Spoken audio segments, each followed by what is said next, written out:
এই গল্পে বর্ণিত প্রতিটি ঘটনা ও চরিত্র সম্পূর্ণরূপে কল্পনাপ্রসূত। কারো জীবনের সঙ্গে বা বাস্তবের কোনো ঘটনার সাথে মিল পেলে তা নিছকই কাকতালীয়। ভৌতিক উপাদান থাকা সত্ত্বেও গল্পটি কোনো কুসংস্কার বা অযৌক্তিক বিশ্বাসকে সমর্থন করে না, বরং সম্পূর্ণ খোলা মনে শুধু গল্প শোনার আনন্দ উপভোগ করার জন্যই এই গল্পটি রচিত। আজকের গল্প থেকে একটি প্রশ্ন রইল, গল্পে উল্লেখিত নদীর চরের নাম কি? দুলাল কার সাথে ওই চরে প্রথম মাছ ধরতে গিয়েছিল? সঠিক উত্তরটি আমাদের কমেন্ট বক্সে জানান।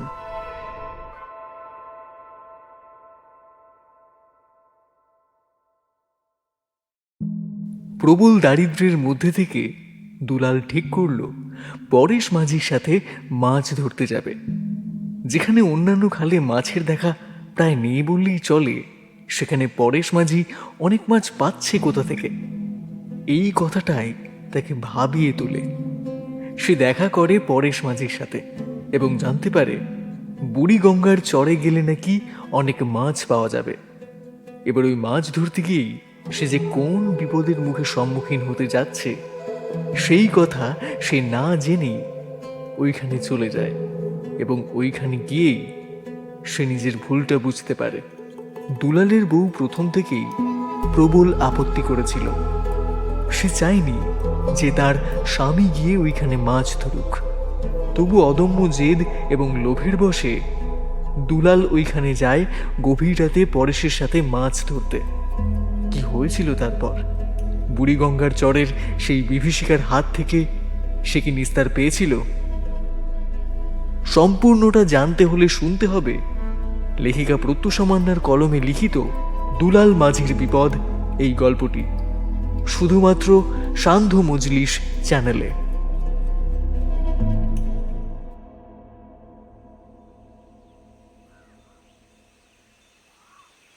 জাল হাতে ছোট ঝুপড়ি ঘরটায় মাথা নিচু করে ঢুকল দুলাল।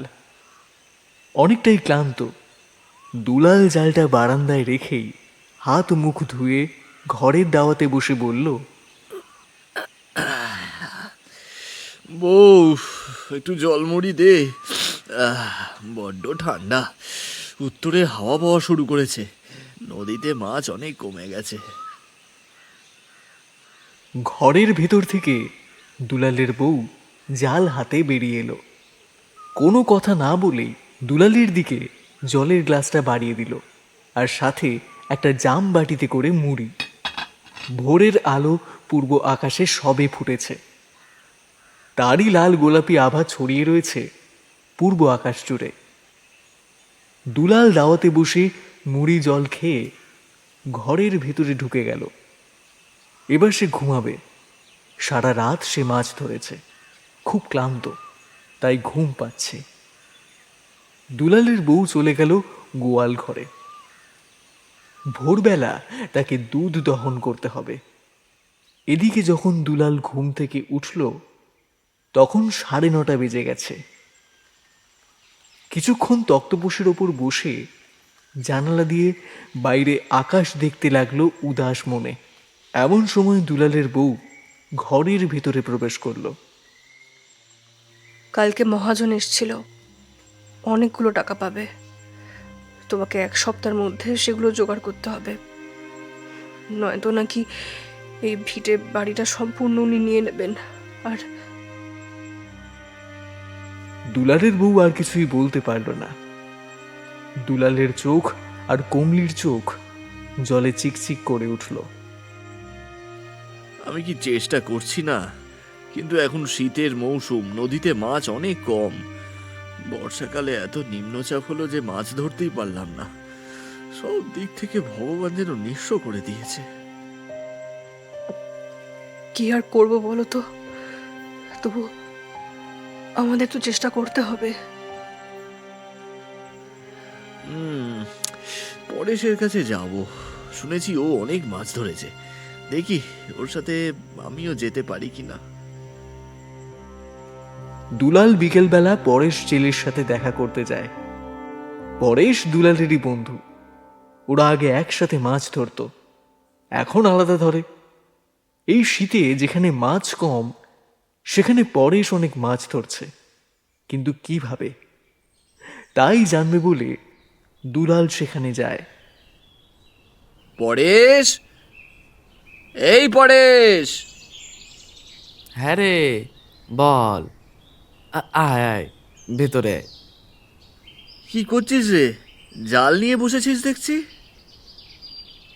আর বলিস না ভাই, জালটা ছিঁড়ে গেছে, তাই সারাচ্ছি। আজকে রাত আবার বেরোবো। এই নদীতে তো তেমন মাছ পড়ছে না, কিন্তু শুনেছি তুই অনেক মাছ ধরছিস। তা কোথায় যাচ্ছিস একটু বলবি? মানে আমাকে যদি সঙ্গে নিতিস। আমার সঙ্গে যাবি, কিন্তু জায়গাটা নিয়ে অনেক অপবাদ আছে, জীবনের ঝুঁকি আছে অনেক। সে কি, তুই কি তাহলে ওই বুড়িগঙ্গার মাছ চোরায় যাচ্ছিস? না, অতটা যায় না, সীমানা পর্যন্ত। তা হ্যাঁ রে, কিছু দেখেছিস কখনো? কিছু দেখিনি, তবে সুরেলা কণ্ঠে গান শুনেছি, সকলেই বলা বলি করে। এবার দুলাল নড়ে চড়ে বসল। মাঝ নদীতে গান, সুরযুক্ত মহিলার কণ্ঠ, কে গাইবে? কি বলছিস পরেশ? কিচ্ছু দেখিসনি? হ্যাঁ, যা বলছি সেটা সত্যি। গান শুনেছি, কিছু দেখিনি, তবে অতটা যাওয়ার সাহসও হয়নি। আজ আমি তোর সাথে যাব। হ্যাঁ, যেতে পারিস, কারণ মাছ অনেক পড়ে। আমি একলা হিমশিম খেয়ে যাই। যা মাছ পড়বে দুজনের সমান ভাগ হবে। চল চল। ঠিক আছে, তাহলে আজ রাতে যাব। দুলাল পরেশের সাথে কথা বলে বাড়ি ফিরে আসে। বাড়ি ফিরে এসে রাতের গরম গরম ভাত খেয়ে নেয়। কি গো, তোমাকে আজকে একটু খুশি খুশি লাগছে? কোনো ভালো খবর? আমাদের সুদিন ফিরে আসবে গো, সুদিন ফিরে আসবে। কি বলছো? পরেশের সাথে মাছ ধরতে যাব, বেশ ভালো মাছ পড়বে। হ্যাঁ, আমরা আজকে বুড়িগঙ্গার চরে যাব। দুলালের বউ এই কথা শুনে আঁতকে ওঠে। ভয়ে তার চোখ দুটো বড় বড় হয়ে যায়। তোমার কি মাথা খারাপ হয়ে গেছে? ওখানে মাছ ধরতে যাবে? তুমি কি পাগল হলে? হ্যাঁ, আরে ওখানে অনেক মাছ আছে, ওখানেই মাছ পড়ছে। আমার কেউ নেই, আমি অনাথ। তোমার যদি কিছু হয়ে যায়, আমি কি নিয়ে থাকবো? আমার কি হবে? হ্যাঁ, আরে আমার কিচ্ছু হবে না, পরেশ তো ওখানে যায়, ওর তো কিছু হয়নি। তার ভাগ্য ভালো, তাই কিছু হয়নি। না, তোমাকে যেতে হবে না। তার থেকে বরং আমি অন্য কোনো কাজ করে মহাজনের টাকা ফিরিয়ে দেবো। আরে বোঝো না, এত খাটনি, কম মাছের জাল ফেলে বসে থাকা, সময় মতো জাল তুলে নেওয়া। আর আমি কি একা যাচ্ছি? যাচ্ছে তো পরেশ, আমি তো আর একা যাচ্ছি না রে বাবা। আর তাছাড়াও পরেশ এতদিন ধরে ওখানেই মাছ ধরছে, কই ওর তো কোনো বিপদ হয়নি। আমার মন মানছে না, একটা কেমন কিন্তু কিন্তু করছে। সব ভালো হবে, এত বড় সুযোগ হাতছাড়া করব না। পরেশ বলেছে যা মাছ পড়বে 2 ভাগে ভাগ করবে, তাহলে বুঝতে পারছো কি রকম লাভ হবে আমার। দুলালের কথা শুনে দুলালের বউ আর কিছু বলে না। দুলাল বেশ আনন্দিত হয়। রাত্রে ঠিক যখন ঘড়ির কাঁটা 9টা ছুঁই ছুঁই, তখন দুলাল মাছের জালটা নিয়ে বেরিয়ে পড়ে।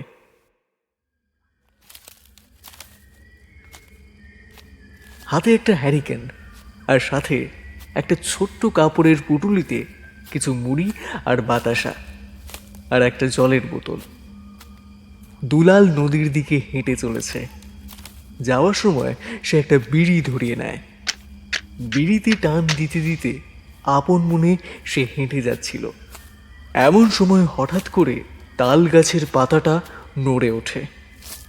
দুলাল গাছের দিকে তাকাতেই সেই গাছ থেকে বেশ কয়েকটা বাদুড় উড়ে যায়।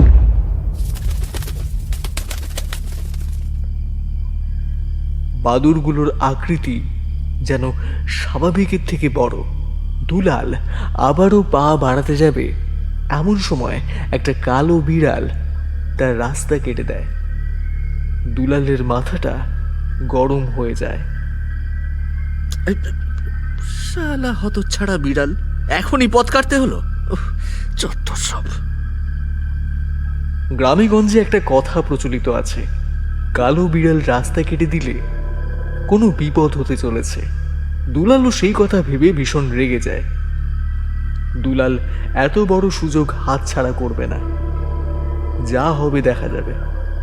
সে তো একা নয়, আবার যদি পরেশ ভাবে সে যাবে না, এই ভেবে খুব দ্রুত দুলাল এগিয়ে চলতে শুরু করে।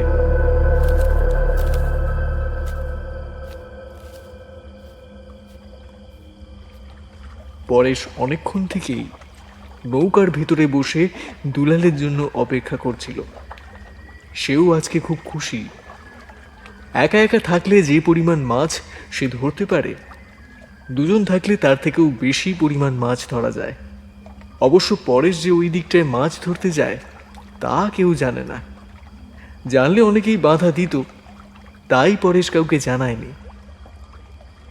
কখন যে আসবে দুলালটা, উফ, মশাই পুরো খেয়ে ফেললো।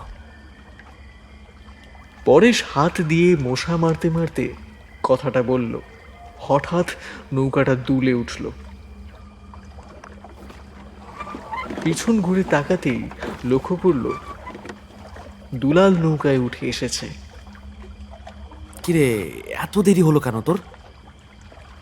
আরে আর বলিস না, একটা কথাটা বলতে গিয়েও থেমে যায়, কারণ পরেশ এসব বিষয় খুব বিশ্বাস করে। ও যদি জানতে পারে যে কালো বিড়াল রাস্তা কেটেছে, তাহলে আজ মাছ ধরতে যাবে না বা দুলালকে নিতেও চাইবে না। তাই দুলাল চুপ করে যায়, কিছুই বলে না।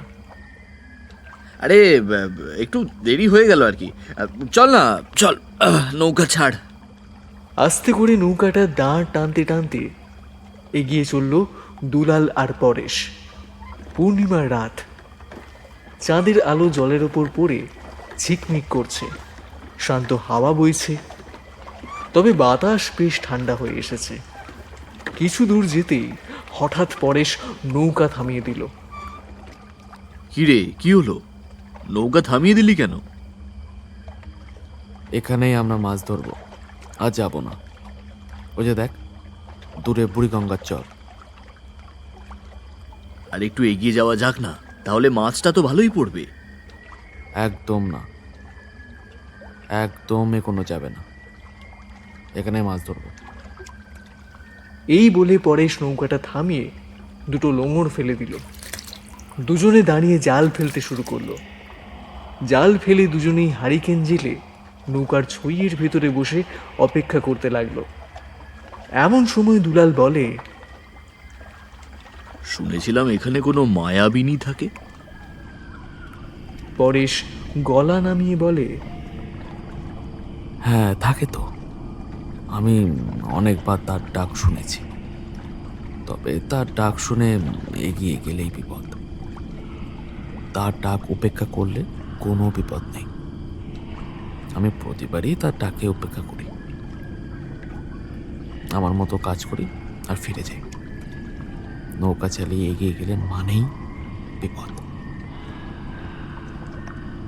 এমন সময় দূরে জলের মধ্যে বেশ বড় বড় ঘাই উঠতে শুরু করলো। তা দেখে দুলাল বলল, এই ওই দিকটাতে মনে হয় বড় মাছ আছে রে। খবরদার, লোভ করিস না, লোভ করেই কত লোকের প্রাণ গেছে। আরে তুই তো এতদিন আসছিস, কখনো তোর সাথে তো কিছু খারাপ হয়নি।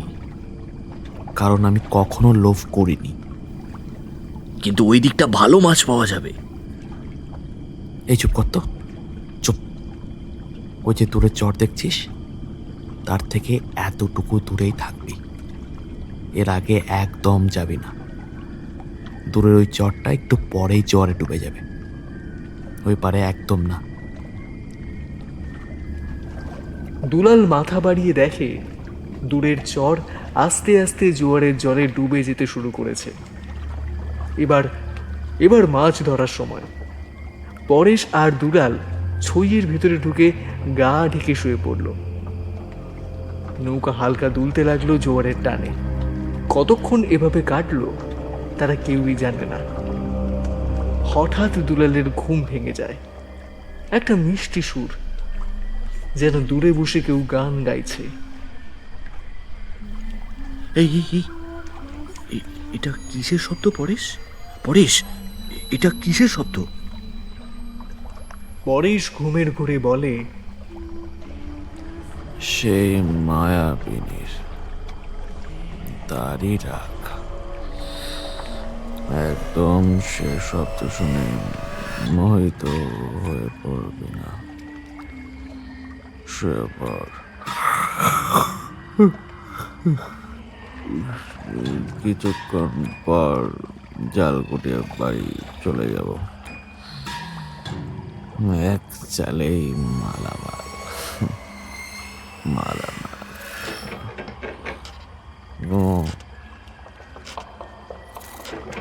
দুলাল বসে বসে সেই সুর শুনতে থাকে, যেন কোনো মহিলা কাউকে ডাকছে। একটা কাতর আহ্বান। সেই ডাক উপেক্ষা করা তার পক্ষে অসম্ভব হয়ে উঠেছে। সে ভাবতে থাকে, একটু এগিয়ে গেলে বেশ ভালোই হতো। কি আছে ওখানে? চারিদিকে তো জল, কে বসে গান গাইছে? এটা সত্যি ভ্রম? কে আছে ওখানে? দুলাল ছইয়ের বাইরে এসে নৌকায় দাঁড়িয়ে দেখে দূরে বড় বড় মাছ জলের ঘাই তুলছে, জল তোলপাড় করছে। অনেক বড় মাছ। তাহলে ওইখানে গিয়ে যদি একবার জালটা ফেলতে পারি। আমার তো জাল আছেই। পরেশ এখন ঘুমোচ্ছে, আমি বরং জাল নিয়ে এগিয়ে যাই। এভাবে দুলাল নৌকার নাঙর তুলে ফেলে আর আস্তে আস্তে দাঁড় টেনে নৌকা এগিয়ে নিয়ে যেতে থাকে। নৌকা যতই এগোতে থাকে জায়গাটা আরো স্পষ্ট হতে থাকে। কিছু একটা বেষ্টিত করে অনেক বড় বড় মাছ খেলা করছে। দুলাল জাল ফেলতে প্রস্তুত। নৌকা সেই জায়গার কাছাকাছি আসতেই দুলাল জালটা ফেলে দেয়। জালের শব্দ আর নৌকার দুলুনিতে পরেশের ঘুমটা ভেঙে যায়। সে বেরিয়ে এসে দেখে, কিন্তু কিছুই বুঝতে পারে না। জোয়ারের সময় চারিদিকে জলই জল। দেখবি দেখবি কত মাছ পড়েছে, দেখবি? মানে এখানে অনেক মাছ খেলা করছিল, আর আমি জাল ফেলে দিয়েছি। জালে ভীষণ টান পড়েছে, টেনে তোল। পরেশ থরথর করে কাঁপতে শুরু করে। সে বুঝতে পারে সেই মায়াবী সুর হঠাৎ বন্ধ হয়ে গেছে। বাপ ঠাকুরদার আমল থেকেই সে শুনে আসছে এপাশে আসা উচিত নয়, এলেই প্রাণ যাবে। পরেশ চমকে ওঠে আর চিৎকার করে বলে, এই তুই কি পাগল হয়েছিস? এই তাড়াতাড়ি চল, চল এখান থেকে। আরে জালটা টেনে তুলেই তো যাবো। বাঁচতে চাইলে তাড়াতাড়ি চল। দুলাল অনেকক্ষণ ধরে একা জাল টেনে তোলার চেষ্টা করে, কিন্তু কিছুতেই পারে না। আরে বাবা, জালটা তো আগে তোল। তুই জাল ছাড় আর চল এখান থেকে, চল বলছি। কথাটা বলে পরেশ দুলালের হাত থেকে জালটা ছাড়িয়ে সরাসরি জলে ফেলে দেয়। আর সেই সুযোগে তারা দেখে জলের মধ্যে এক মানুষের কন্যার মতো দেখতে এক সুন্দরী যুবতী দাঁড়িয়ে রয়েছে।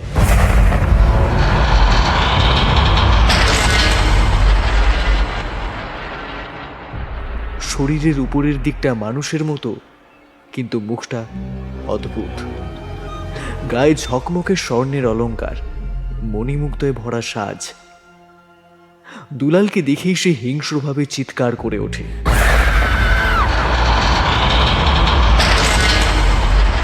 এক ঝটকায় জোরে টান মারে নৌকা অনেকটা হেলে যায়, আর একটু হলেই দুজনেই জলে পড়ে যাচ্ছিল।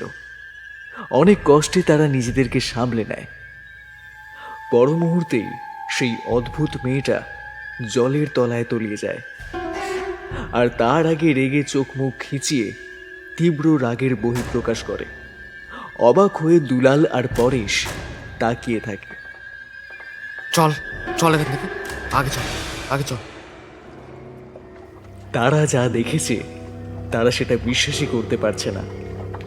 জালের সঙ্গে মানুষের মতো মৎস্যকন্যা, কিন্তু জলের নিচে মানুষ কিভাবে বাঁচে?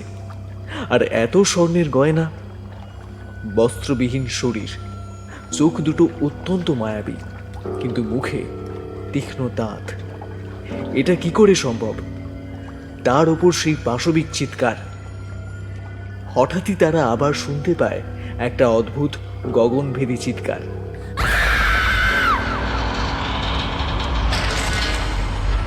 ভয়ে তারা জাল তুলে সোজা চলে আসে।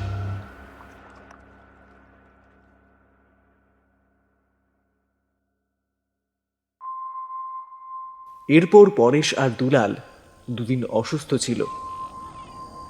তারপর দুলাল সুস্থ হতেই পরেশের কাছে আসে। ওটা কি ছিল? জানি না, আমি কখনো দেখার চেষ্টা করিনি। আমি আজ অব্দি কখনো সেই চর পেরিয়ে ওই পারে যাইনি।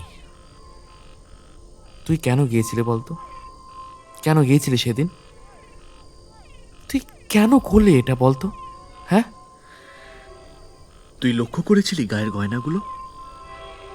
হ্যাঁ হ্যাঁ, গায়ে যে গয়নাগুলো ছিল প্রত্যেকটাই ভীষণ দামি, মূল্যবান রত্ন দিয়ে তৈরি।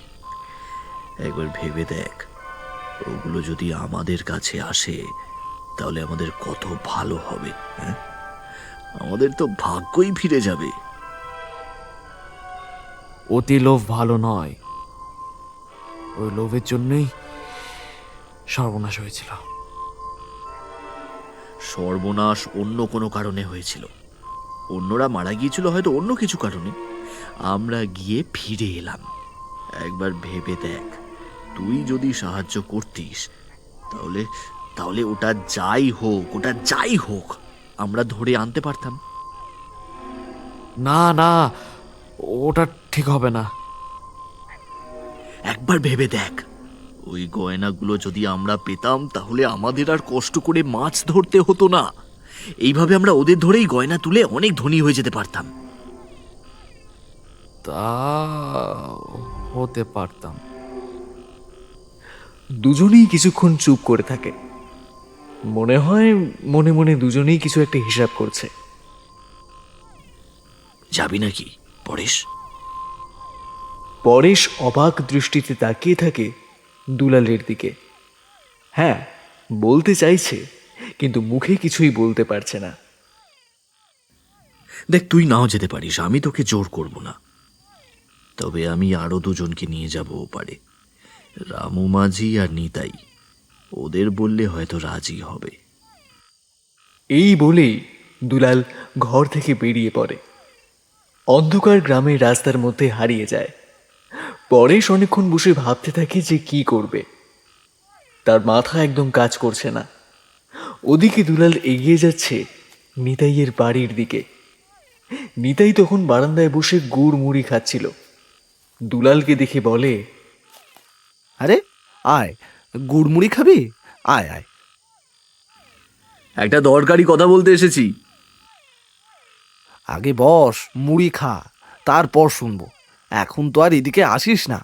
শুনলাম পরেশের সাথে মাছ ধরতে গেছিলি, ভালো মাছ পড়েছে? হ্যাঁ, মাছ ভালোই পড়েছে, তবে একটা কথা ছিল।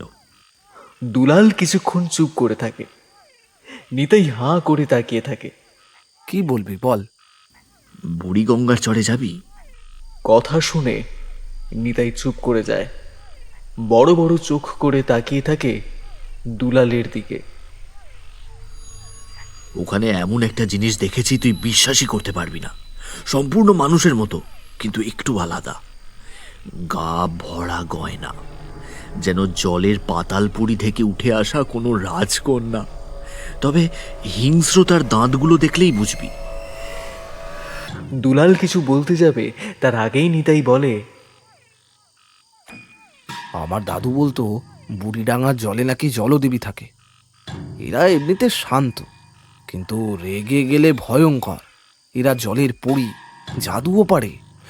কিন্তু এদের সাথে কেউ খারাপ আচরণ করলে ওরা ছাড়ে না। অতিরিক্ত লোভে মানুষকে নষ্ট করে দেয়। জোয়ারের পর বুড়িডাঙ্গার চর ডুবে গেলে নাকি ওদের দেখা যায়। চর উঠলে আবার উঠাও, কোথায় যায় কেউ জানে না। আমি ওদের দেখেছি, গা ভরা হিরে জহরত, মণিমুক্তায় ভরা গয়না দেখেছি। ধরতে পারলে ওই সব গয়না আমাদের হবে। বল, যাবি? অতিরিক্ত লোভ ভালো নয়। এই লোভের কারণেই নাকি অনেকের প্রাণ গেছে। তাই ভয়ে কেউ ওদিকে যায় না। তার উপর আমি তো মাছ ধরতে পারিনি, নৌকাও চালাতে পারি না। আমাকে নিয়ে গিয়ে কি করবি? আমি একা জাল টানতে পারিনি, জাল টানার জন্য তোকে লাগবে। আর নৌকা তো আমি চালাবো। আমাদের অনেক লাভ হবে, ভাব একবার। কিন্তু আমি শুনেছি যে লোভ করে সে আর ফিরে আসে না। আমরা দুজনেই ফিরে এসেছি না? পরে সে ভীরু, তাই যেতে চাইছে না। তুই আর আমি সঙ্গে রামুকে নেব। যেতে রাজি আছিস কিনা বল, না হলে আমি একাই যাব। নিতাই ছোটবেলায় ঠাকুরদার কাছে এসব গল্প শুনেছে, গা ভরা গয়নার গল্প। হ্যাঁ, যাব কাল রাতে। এরপর নিতাই আর দুলাল চলে যায় রাজুর বাড়িতে। রাজুকে খুব কিছু বলতে হয় না, শুনেই রাজু রাজি হয়ে যায়।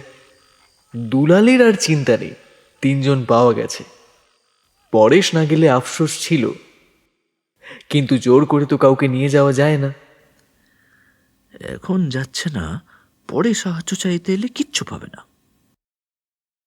এই বলেই দুলাল হেসে ফেলে।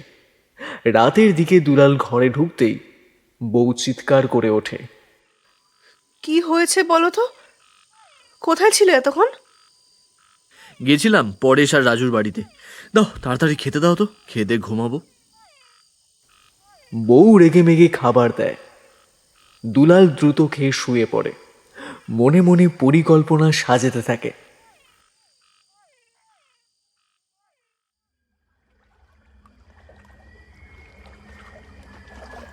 পরের দিন রাত 11টার দিকে সবাই নদীর ধারে পৌঁছে যায়। নৌকায় 3 জন বসে আছে। হঠাৎ দুলাল দেখে দূরে কেউ আসছে। সে বুঝতে পারে পরেশ। আমি আমি চলে এসেছি, আর থাকতে পারলাম না। খুব ভালো করেছিস। 4 জনে নৌকায় বসে শক্ত করে জাল বাঁধতে থাকে। বুড়িগঙ্গার চরের কাছে নৌকা এসে থামে। জোয়ার উঠতে শুরু করেছে, চর ডুবে গেল।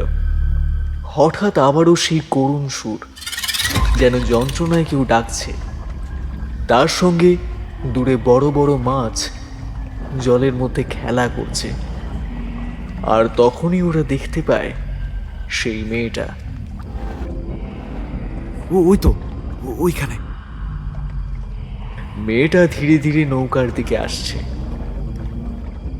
শুনেছি ওরা মানুষকে প্রলোভন দেখিয়ে টেনে নিয়ে গিয়ে খেয়ে ফেলে। আমাদের প্রলোভন দেখিয়ে টানবে? তার আগে আমি ওকে সাহায্য করব। যখন আমার রক্তের নেশায় কাছে আসবে তখন তোরা জাল ফেলবি। এই বলে রাজু নিজের হাতের তালু কেটে জলে ডুবিয়ে দেয়। রক্ত জলে মেশে। মাছের দল নৌকার দিকে এগোতে শুরু করে। কিছুক্ষণ পর জলের নিচ থেকে সেই রূপবতী কন্যার মুখ দেখা যায়। মুখ খিঁচিয়ে দাঁত বের করে ভয়ঙ্কর রূপে। হঠাৎ সে রাজুর হাত চেপে ধরে কামড় বসাতে যাবে, তার আগেই সকলে মিলে জাল ফেলে তার শরীরে জড়িয়ে ফেলে। মেয়েটা যত ছটফট করতে থাকে ততই জালে জড়িয়ে যেতে থাকে। রাজু হাত সরিয়ে নেয় আর জাল সহ মেয়েটাকে টেনে তুলে আনে নৌকার ওপরে। ওপরে মানুষ, নিচে পুরো কুমিরের মতো শরীর। নৌকায় উঠে ছটফট করতে থাকে। সকলের চোখ তার গয়নার দিকে। পুরো শরীরে অলংকার, মণিমুক্তা, রত্ন। তারা একে একে গয়না খুলে নিতে থাকে। কিছু জায়গায় গয়না যেন শ্যাওলার মতো গায়ে লেগে আছে, সেগুলো ছুরি দিয়ে কাটতে থাকে। মেয়েটা চিৎকার করে ওঠে, গগনভেদী গর্জন।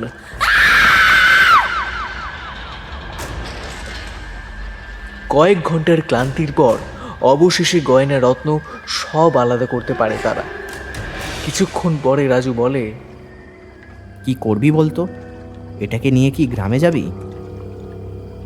একদম, না নিয়ে গেলেই লোকে জানাজানি হবে। তারাও আসবে, কি জানি কতগুলো এরকম আছে এখানে। তারপর যদি তারা এসে শিকার করে, তখন আমরা আর পাবো না। একে মেরে টুকরো টুকরো করে জলে ফেলে দেয়। দুলালের কথায় বাকি তিনজন সায় দিল। সঙ্গে সঙ্গে ছোট ছোট টুকরো করে তাকে জলে ফেলে দিয়ে তারা ফিরে এলো যে যার বাড়িতে।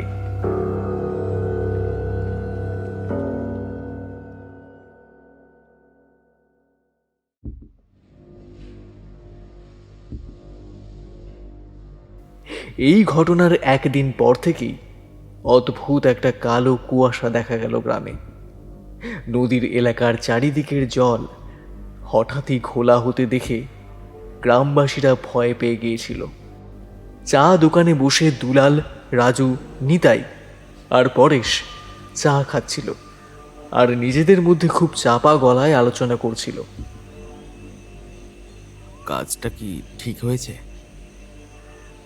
তুইও না, সত্যি ভেবে করিস কাজ? না, ভেবে করিস না। আর এখন কাজ হয়ে গেছে তো ভাবছিস কেন? 4টে ভাগ হয়েছে, বিক্রি করতে যেতে হবে তো। শহরে কবে যাবি? আমার না ঠিক মন মানছে না। মনে হয় ভীষণ বড় ভুল করছি। দেখেছিস গ্রামটা কেমন কুয়াশায় ঢেকে গেছে, আর নদীর জল কেমন খোলা হয়ে গেছে। ধুর বাবা, এত ভীতু একটা লোককে নিয়ে দুলাল তুই কাজে নেমেছিস? কুয়াশা শীতকালে হবে না তো কোন কালে হবে শুনি? আর রইল নদীর জল, ওটা মাঝে মাঝে ঘোলা হয়, অত ভাবিস না। শুধু চিন্তা কর কিভাবে বিক্রি করবি। কদিন যাক, তারপরে নাই একদিন শহরে গিয়ে বিক্রি করব। চারজনে মিলে এইসব ব্যাপারে আলোচনা করতে থাকে। তারা ঠিকও করে যে দুদিন মাছ ধরতে যাবে না। ঘরের ভেতরে বসে পরেশ সব কিছু দেখছিল। দামি দামি অলংকার, অনেক টাকা পাবে, কিন্তু তার মনের ভেতরে একটা ভয় কাজ করতে লাগলো। এমন সময় সে দুলালের আওয়াজ শুনতে পায়। পরেশ, পরেশ, একবার বেরিয়ে আয়। পরেশ তাড়াতাড়ি উঠে গিয়ে দরজা খুলে দেয়, আর তার পর মুহূর্তেই সে চমকে যায়।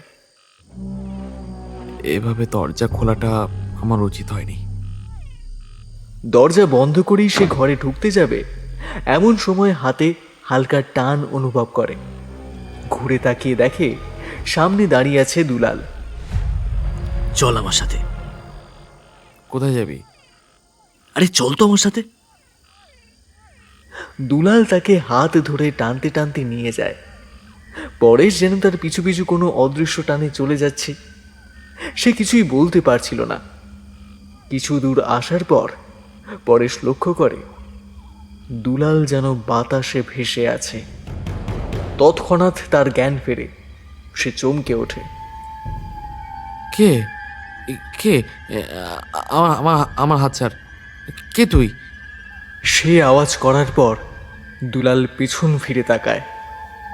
তখন পরেশ দেখে দুলালের জায়গায় সেই মহিলা, কিন্তু তার এই পৈশাচিক রূপ, তার চোখগুলো হিংস্র, দাঁতগুলো অস্বাভাবিক বড় ও তীক্ষ্ণ, নাক বেঁকে আছে। পরেশও চমকে ওঠে। পায়ের দিকেও লক্ষ্য করে সেই কুমিরের মতো লেজ, দুটো বিকৃত পা। সব দেখে পরেশ পেছুতে থাকে। হাত ছাড়ানোর জন্য অনেক চেষ্টা করে, কিছুক্ষণ পরেই সেই প্রেত পরেশের একটা হাত এক ঝটকায় ছাড়িয়ে নেয়। পরেশ চিৎকার করে ওঠে। রেগে সেই প্রেত তার দিকে দ্রুত এগিয়ে আসে। নিজের লম্বা নখ দিয়ে পরেশের শরীরের মাংস ছিঁড়ে ফেলে। পরেশ যন্ত্রণায় ভর করে চিৎকার করতে করতে দেহত্যাগ করে।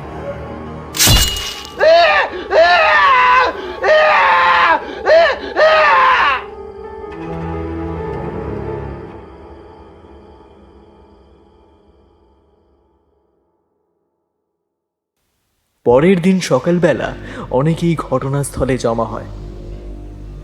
অনেকেই সেই রাতে পরেশের চিৎকার শুনেছে, কিন্তু সাহস করে কেউ বেরোতে পারেনি। বন্ধুর এমন মর্মান্তিক মৃতদেহ দেখে চমকে ওঠে দুলাল, রাজু ও নিতাই। এটা কি হলো ভাই? এরকম তো আগে কখনো হয়নি। তার মানে আরে ছাড় তো, কোনো হিংস্র পশুর কাজ হবে। এই কথা বলেও দুলালের মন সায় দিল না। তিনজনেই বুঝল হতে পারে এটা সেই মহিলার কাজ। রাজু একা মানুষ, তার ঘরে শুধু বয়স্ক ঠাকুরদা থাকে। পরেশের মৃত্যুর পর সে চুপচাপ হয়ে আছে। সেদিন সন্ধেবেলা রাজু দাদুর কাছে যায়। দাদু তাকে অনেকবার ওই জলে থাকা পিশাচের ব্যাপারে বলেছে। আচ্ছা দাদু, বুড়িগঙ্গার চরের যে পিশাচ থাকে সে কি খুব ভয়ঙ্কর? হ্যাঁ, খুব ভয়ঙ্কর, খুব। ওর ক্ষতি না করলে ও কারো ক্ষতি করে না। কিন্তু আসলে আমরা মানুষেরা বড্ড লোভী। ওর শরীর মণিমুক্তায় গঠিত। ওই মণিমুক্তার লোভেই আমরা ওদের ক্ষতি করি, আর তখন ওরা হয়ে ওঠে হিংস্র, শেষ করে দেয় সকলকে। দাদুর কাছে এই কথা শুনে রাজুর ভয় বাড়তে থাকে। সেও তো ক্ষতি করেছে, তার মানে। এমন সময় সেখানে এসে পৌঁছায় দুলাল ও নিতাই। রাজু বেরিয়ে আসে। তারা বাড়ির বারান্দায় দাঁড়িয়ে কথা বলতে থাকে। কি ভাবছিস? আমাদের এখান থেকে চলে যেতে হবে। ও ও ও ওটা ওদেরই কাজ। আমি বলছি শোন, ওই জলের পিশাচের কাজ। আমারও তাই মনে হচ্ছে। আমরা কালকের মধ্যেই এখান থেকে চলে যাব। আজকের রাতটা যেমন করে হোক এই গ্রামে থাকতে হবে। কি বড় ভুল করলাম আমরা। লোভে পড়ে সত্যি আমরা বড় ভুল করেছি। আমাদের উচিত হয়নি। আরে ছাড় তো, অত ভাবিস না, যা হওয়ার হয়ে গেছে। এখান থেকে চলে গেলেই হবে, অত ভাবলে হয় নাকি?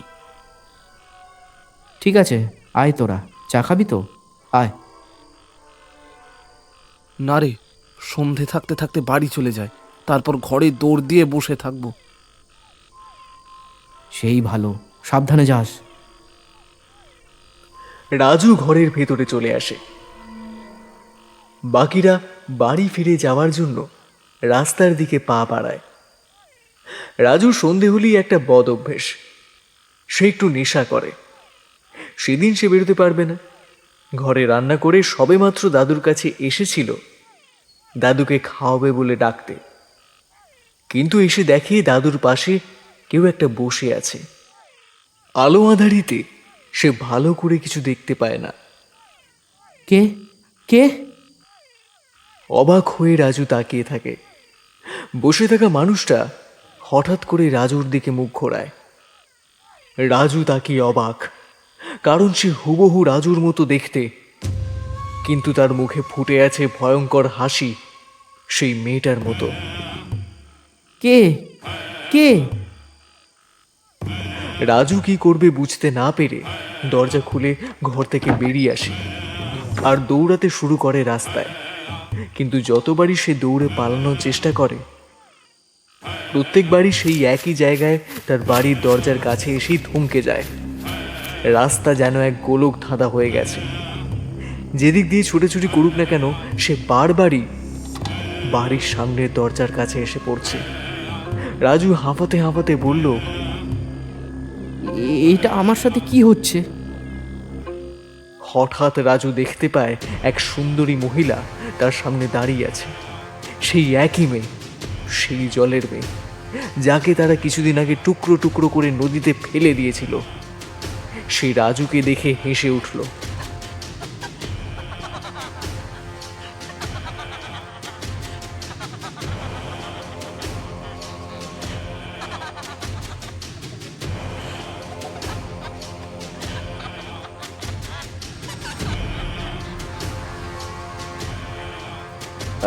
আমার লাগবে না কিছু, তুমি তোমার গয়না নিয়ে যাও।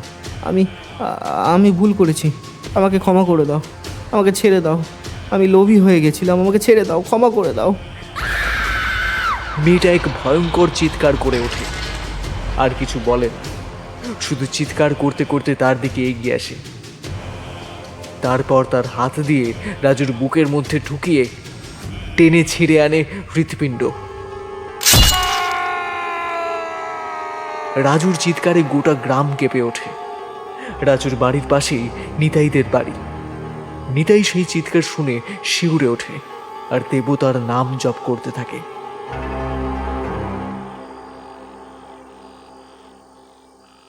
নিতাই বসে বসে মনি তার আরাধ্য দেবতার নাম জপ করছে। ভাবছে ও জিনিস নাকি তারই পাওয়ার কথা। এমন সময় দরজায় দুলালের ডাক আসে। নিতাই দরজা খুলতে গিয়েও থমকে যায়। নিতাই মনে মনে বলল, আমি দরজা খুলবো না, যাই হোক না কেন। আরে নিতাই, দরজা খোল, আমি দুলাল। চল আমরা এক্ষুনি পালাই। মনে হয় রাজুরও এইরকম অবস্থা হয়েছে। চল চল পালিয়ে যাই। দুলালের কথা শুনে নিতাই দরজা খুলে দেয়। দুলাল ভেতরে ঢোকে।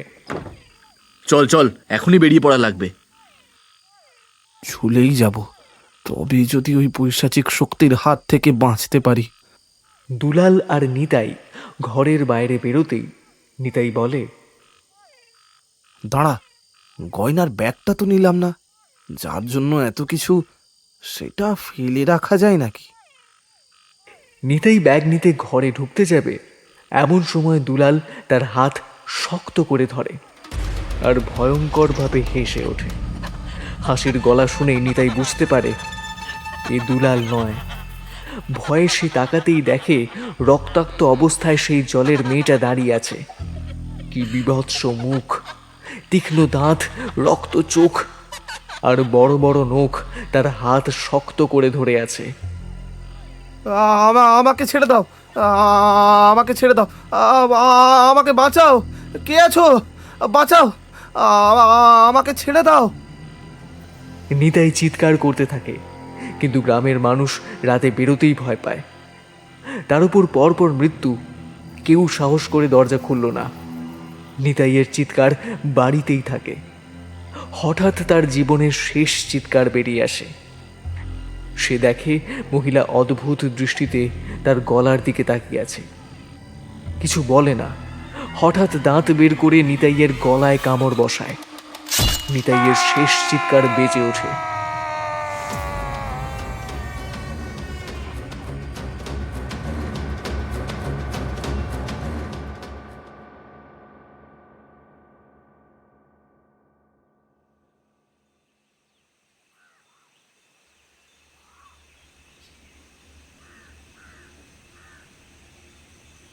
পরের দিন সকালবেলা রাজু আর নিতাইয়ের দেহ রক্তাক্ত অর্ধ খাওয়া অবস্থায় পড়ে থাকে রাস্তার ধারে। দূর থেকে দাঁড়িয়ে সব দেখে দুলাল ভয়ে কেঁপে ওঠে। সে দ্রুত ঘরে ফিরে যায়। ঘরে ঢুকতেই তার স্ত্রী তাকে বলে, কি হয়েছে তোমার? হ্যাঁ কোনো কথা নয়, তাড়াতাড়ি সব গুছিয়ে নাও। হ্যাঁ, এ কি সব বলছো? এই ভিটে বাড়ি ছেড়ে কোথায় যাব আমরা? থাক তোমার ভিটে বাড়ি, আগে বাঁচলে তবে তো সব থাকবে। তুমি কি বলতে চাইছো? খুব বড় ভুল হয়ে গেছে গো বউ, খুব বড় ভুল। স্ত্রী সব শুনে কেঁদে ওঠে। হ্যাঁ, করেছো? তুমি মানুষ নও, তুমি মানুষ নও। তোমার সাথে থাকতে আমার ঘেন্না করছে। আমাকে ক্ষমা করো, চলো। যা গয়না নিয়েছো সব গিয়ে নদীতে ফেলে দাও। এক্ষুনি যাও, তাড়াতাড়ি যাও। দুলালের চোখে আবারও লোভ চকচক করে ওঠে। মাথা খারাপ হয়েছে? এত কষ্টে সংগ্রহ করেছি, সেগুলো ফেলে দেব? কোনো মতেই না। দুলাল ব্যাগ গুছিয়ে ফেলে, স্ত্রীর দিকে তাকিয়ে আবার বলে, ব্যাগ গুছিয়ে ফেলো, আমি গরুর গাড়ি ডেকে আনছি। দুলাল ঘর থেকে বেরিয়ে যায়। স্ত্রী কান্নায় ভেঙে পড়ে। কিছুক্ষণ পর দুলাল ফিরে এসে বলে, সব গুছিয়ে নাও, যে কোনো সময় গরুর গাড়ি এসে যাবে। গরুর গাড়ি আসতে সময় লাগে। সন্ধ্যা নেমে যায়। দুলাল রেগে চিৎকার করে বলে, মাথা খারাপ হয়েছে নাকি? এত দেরি করছিস কেন? এ ভুল হয়ে গেছে বাবু, চলুন, এখনই চলুন। সব ওঠানো শেষ করে গরুর গাড়ি ছাড়ে, কিন্তু রাস্তার মাঝে গরুগুলো হঠাৎ থেমে যায়। চল চল চল, হর হর হর হট। গরুগুলো নড়ে না। কি হলো? জানি না বাবু, গরুগুলো যেন যেতে চাইছে না। দুঘা দে, তাড়াতাড়ি চল। চাবুক মারতেই গরুগুলো কেঁদে ওঠে। ধীরে ধীরে চলতে শুরু করে নদীর পাড়ের দিকে। দুলালের বুকের ধুকপুকানি বাড়তে থাকে। হঠাৎ গাড়ির সামনে এক মহিলা দাঁড়িয়ে। গাড়ি থামাবি না, একদম না। কি বলছো বাবু? এই মেয়ে মানুষ বিপদে আছে, থামাই। চালক গাড়ি থামাতেই দুলাল চিৎকার করে ওঠে। বললাম না থামাতে। কিন্তু ততক্ষণে মহিলা গাড়ির দিকে মুখ ঘুরিয়েছে। অচেনা মুখ। কোথায় যাবেন? উঠে আসুন, নামিয়ে দেব। একা যাওয়া ঠিক না। মহিলা মুখে কিছু না বলে গাড়িতে উঠে আসে। দুলালের বউ চাদর দিয়ে মুখ চাপা দিয়ে কাঁদছে। হঠাৎ দুলাল নিজের হ্যারিকেনের আলো তুলে মহিলার মুখের দিকে তাকাতেই চিৎকার করে ওঠে, ছেড়ে দাও আমাকে, ছেড়ে দাও। চালক আর দুলালের স্ত্রী তাকিয়ে দেখে ভয়ঙ্কর মুখ, রক্ত চোখ আর তীক্ষ্ণ দাঁত, বড় বড় নখ, সেই জলপিশাচ। স্ত্রী কেঁদে ওঠে। ওরে বাবারে, এ কে? চালক অজ্ঞান হয়ে পড়ে। গরুরাও মাথা নিচু করে স্থির হয়ে দাঁড়িয়ে থাকে। দুলালের বউ বোঝে এই সেই জলপিশাচিনী। আমার আমার স্বামীকে ছেড়ে দাও, ও ছাড়া যে আমার কেউ নেই।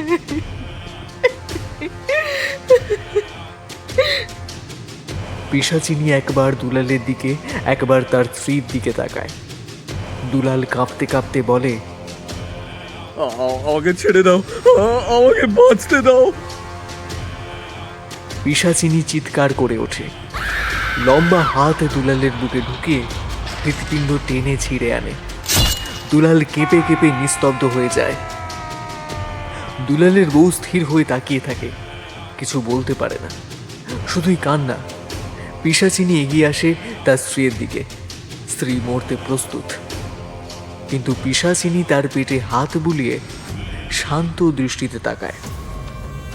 দুলালের ব্যাগ থেকে কিছু স্বর্ণ নিয়ে স্ত্রীর আঁচলে গুঁজে দেয়। একটা হালকা হাসি দিয়ে গাড়ি থেকে নেমে নদীর দিকে দৌড়াতে যায়। ঝাঁপিয়ে পড়ে নদীর জলে। আর দুলালের বউয়ের আঁচলে থাকে সোনার গয়না। ভয়ে ধাক্কায় সে অজ্ঞান হয়ে পড়ে।